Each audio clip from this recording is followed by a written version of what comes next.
Sa ating mga ulo ang laris, takbo at sumaktilang buhay ng dahil sa pang-abuso ng kani-kanilang kagat. Kailangan ito masultong para hindi na madagdagan ang listahan ng pambibiktima sa ating mga kababayan, lalo na sa mga kababaihan. Isa na rito ang nakakagintal na totoong kwento ng isang asawa-ina at OFW na buhay na karanas ng emotional, verbal at sexual abuses. Kailan kaya siya magkakaroon ng lakas ng loob na libangan? Paano kaya niya mapapakasala ang walang hiyang ano? At saan bigay nakakamit niya ang justisya para sa kanyang sarili at sa kanyang anak na bunga ng panggagahasa? Makatutukan dito sa aming episode na pinamagatang Abused and Raped.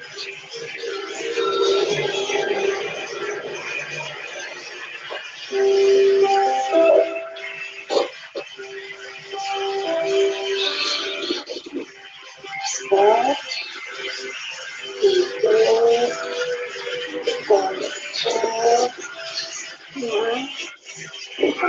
dito kailan mo ba talaga magpapanali? Diba, naupo naman na tayo.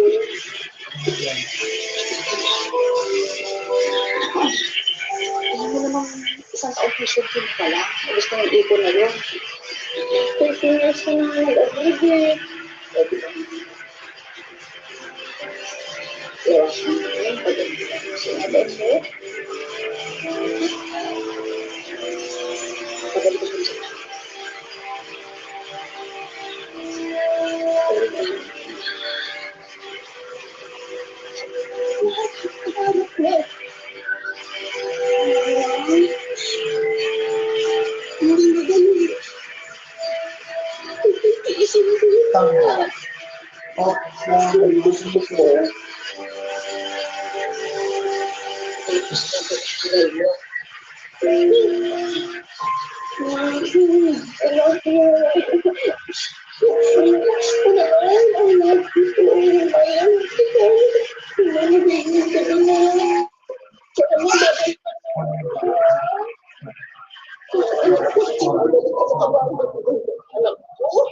Tapos, pagbalik ko, pagkakatilahan na sa umpitahan, kakailangan natin sa gusto mo kanina.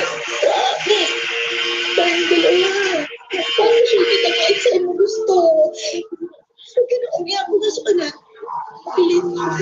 Pinawas na.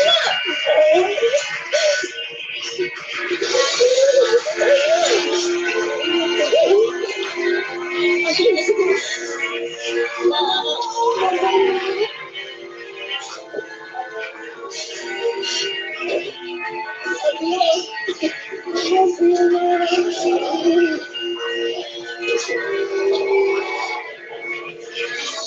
Magkasanggang mag-inang sina Mariel at Aida para gustusan ang pag-aaral ni Mariel. Ilang taong ding nagpabalik-balik sa Japan si Aida bilang isang entertainer. Hindi naman sinayang ni Mariel ang suporta ang binigay ng kanyang ina nag-aral siya ng mabuti hanggang sa makabalik na ulit ang kanyang ina sa Pilipinas.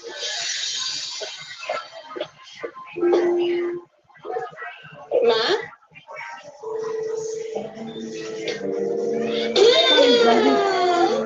Kailan ka po umuwi? Hindi mo na nagsabi sa akin. Siyempre, gusto ka surpresahin. Hindi, madali. Namiss mo pa ako. Super. Ang ganda mo. Ay. Ariel, si Michael, boyfriend ko. Tama si Aida. Maganda na ang kanyang anak.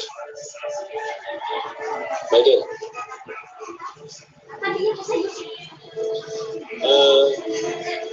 Hindi Hindi ka na pala bababalikin ng Japan yung mama mo. Bakit? Papaksalan mo na ba yung mama ko? Oo naman. Diba? Eh, kasi, anak, buntis ako.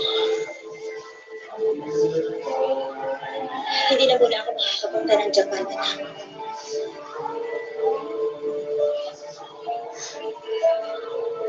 Gusto kasi namin ni Michael bumuo ng pamilya. Pamilya na? Eh, paano naman ako? Iniwan na nga ako ni Papa, iniwan mo rin ba ako? Ay, naku, ano ka ba? Siyempre hindi. Nandito pa rin ako. Magkakasama tayo sa bahay. Alam mo naman, Mariel, eh. May edad na rin ako. Gusto ko, nakakasama ako. Eh, siyempre, gusto ko naman si Michael din ang kasama ko.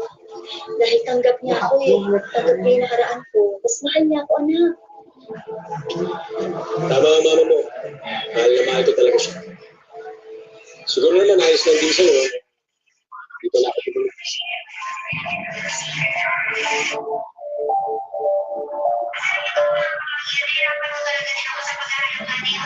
Mariel, kamusta ang relasyon mo sa ina mo nung kang lumalaki? Lalo na nung naging entertainer siya sa Japan, di ba? Maganda naman po yung samahan namin ng mama ko, especially nung kami pala, dalawa pa lang kami. Maayos naman.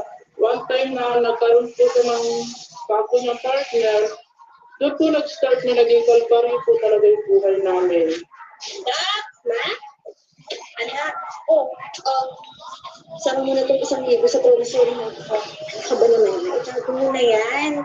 Nakasweldo ko lang din sa trabaho. At ang dagdag sa pang-check up niya ni baby. Salamat ako. Okay ka na. Huwag na po, ma. Sige na, sumunta ka na. Ihahatid ko na sa school. Pero, susunod ka na. Para hindi ka na traffic. Kaya tipid. Yan. Helmet mo. Ingat. Kumapit ka. Sige. Ingat kayo.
Akala mo ni Mariel ay tutulungan siya ng kanyang ina na sampahan ng kaso si Michael.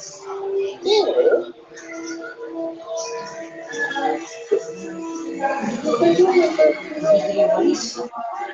tutulungan siya sa pagpapalay sa akin.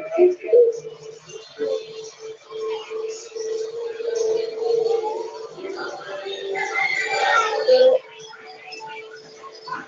ayoko Mariel. Nakakaiyak sa mga tao. Ma, nakakahiya. Ano ba yung sama kami ang ginawa sa akin ng asawa mo nga? Ano nga?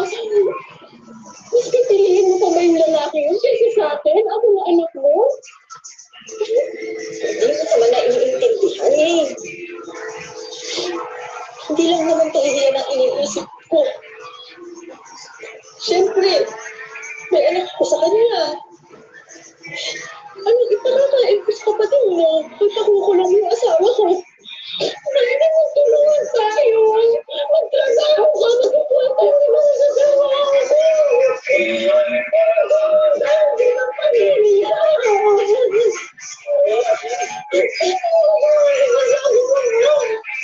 Ano yung anak mo eh? Bakit ka dapat ko nakakasaya?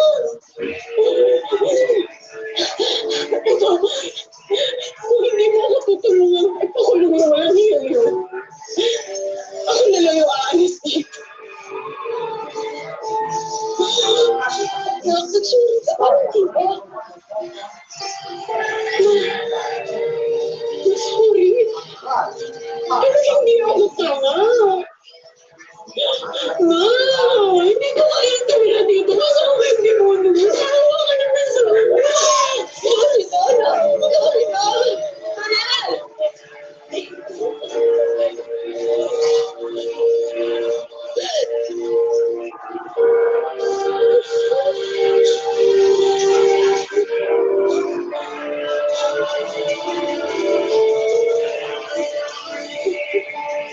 Masakit man sa kanyang kalooban, itinuloy ni Mariel ang pag-alis sa poder ng ina at nagtrabaho na lamang sa isang fast food chain. Makalipas sa ilang buwan, nakilala naman ni Mariel si Danny na mas matanda sa kanya ng 20 taon. Mas sugid itong nagtigaw sa kanya hanggang sa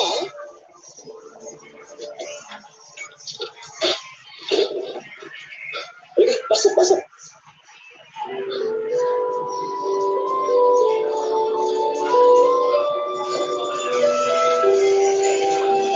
Siya sa bahay ko Hindi ko na pinlaki at pinaganda. Ano ka ba? Hindi naman ngayon na inaisip ko eh. Dani, nagtataka lang ako. Bakit hindi ka nakapag-asawa natin? Sayang naman sa bahay mo. Ngayon lang kita nakilala. Pero una pa lang kita makita. Alam ko ikaw na babae mamahalin ko habang buhay. Hello, Dani. Alam mo naman yung nangyayari sa akin, di ba? Tama. Alam ko hindi ako magkakaroon. Pinabayaan ka lang namin mo. Hindi ka magkakasawa ng lalaki. Kaya mas natin dapat yung makinsulit na mahal. Gusto mo nga, mag-aaral kita. Pati kumain ko sa'yo na hindi ako katulad nila. Hindi kita sasaktan. Mahal kita mo.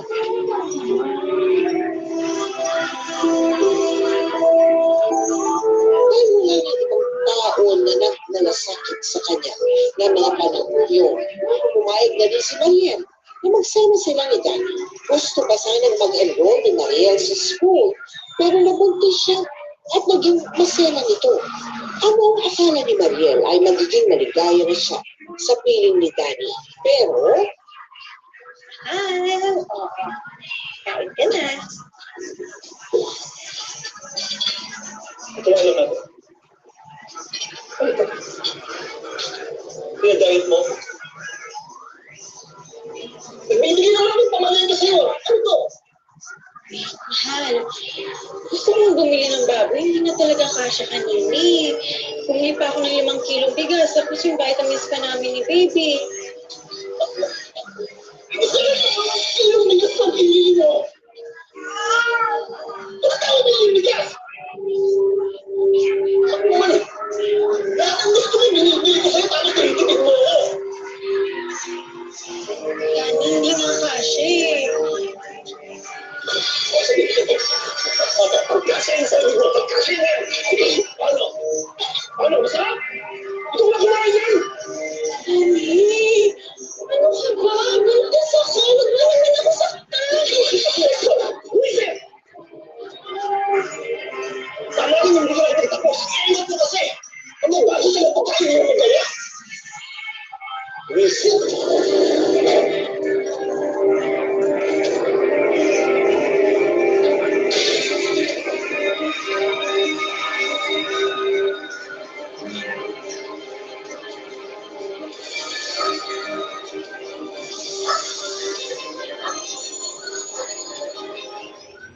Hello guys, mga ka-MPK. Mag-subscribe sa hashtag MPK YouTube channel. Mag-like sa hashtag MPK Facebook page. Mag-follow ka na sa hashtag MPK sa Twitter. Mag-follow ka na sa hashtag MPK sa Instagram. Mag-follow ka na sa hashtag MPK sa TikTok. Mag-join for free sa hashtag MPK sa Patreon. At mag-join na sa membership ng YouTube channel ng hashtag MPK. Maraming salamat sa iyong pagtitiwala mga ka-MPK.